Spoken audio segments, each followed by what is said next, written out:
Pemerintah Kota Makassar mendapat supervisi dan mentoring dari Komisi Pemberantasan Korupsi atau KPK Republik Indonesia. Supervisi tersebut terkait pelaksanaan sejumlah proyek strategis Pemkot Makassar tahun anggaran 2026. Rombongan dipimpin Kepala Satuan Tugas atau Kasatgas Koordinasi Supervisi Wilayah 4 KPK, Tribudi Rahmanto. Agenda berlangsung di ruang tim ahli lantai 2 Balai Kota Makassar di Jalan Jenderal Ahmad Yani pada Jumat 31 Juli 2026.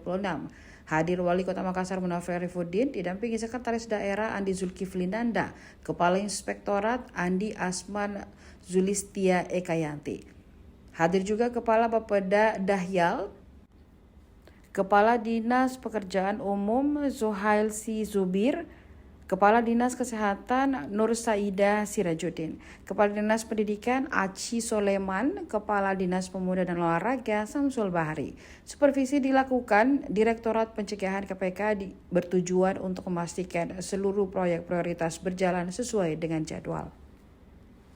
Dari KPK, dari pencegahan sudah melakukan rapat supervisi dan melakukan monitoring terkait bagaimana program strategis dari pemerintah kota untuk di tahun 2026. Nah, tadi sudah dikupas beberapa program strategis, ada 7 kalau saya tidak salah, kemudian 8 yang kita bedah. Ini bagaimana kemajuannya? Jadi pihak dari Divisi Pencegahan KPK melihat apa kira-kira yang menjadi hambatan, ya apa kira-kira yang menjadi kendala terkait dengan program prioritas ini. Apakah sudah sesuai dengan regulasi, apakah sudah sesuai dengan jadwal, ya seperti itu.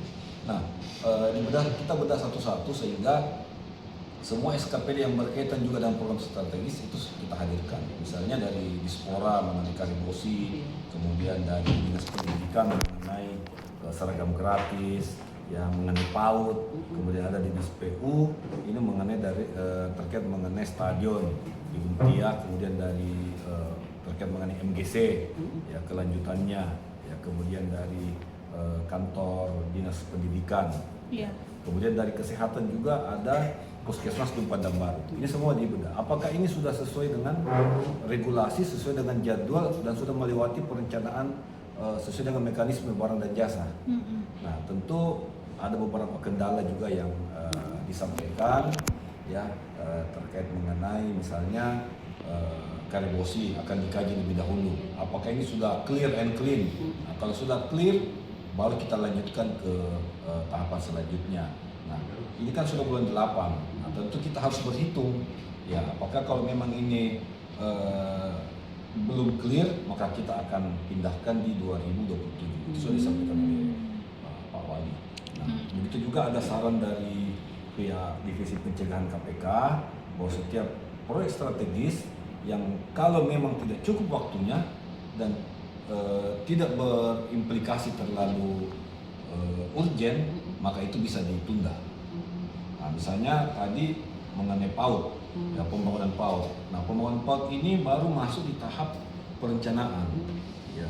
Nah, sementara dalam tahap pelaksanaan ini kan dia harusnya idealnya dia sudah di bulan 7. Nah, ini mepet sekali waktunya.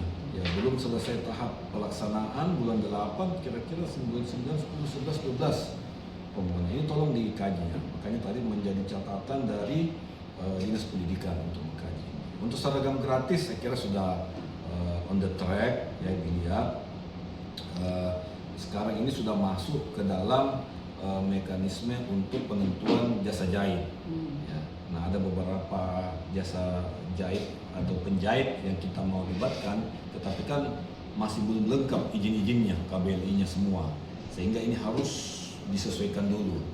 Nah, inilah yang kami minta dari Dinas PTSP, dari Dinas Koperasi UMKM, ya untuk membantu mensupport terkait mengenai bagaimana melengkapi persyaratan-persyaratan untuk jasa jahit ini. Dan kita target insya Allah bulan 9 nanti September itu baru bisa dalam tahap untuk serah terima.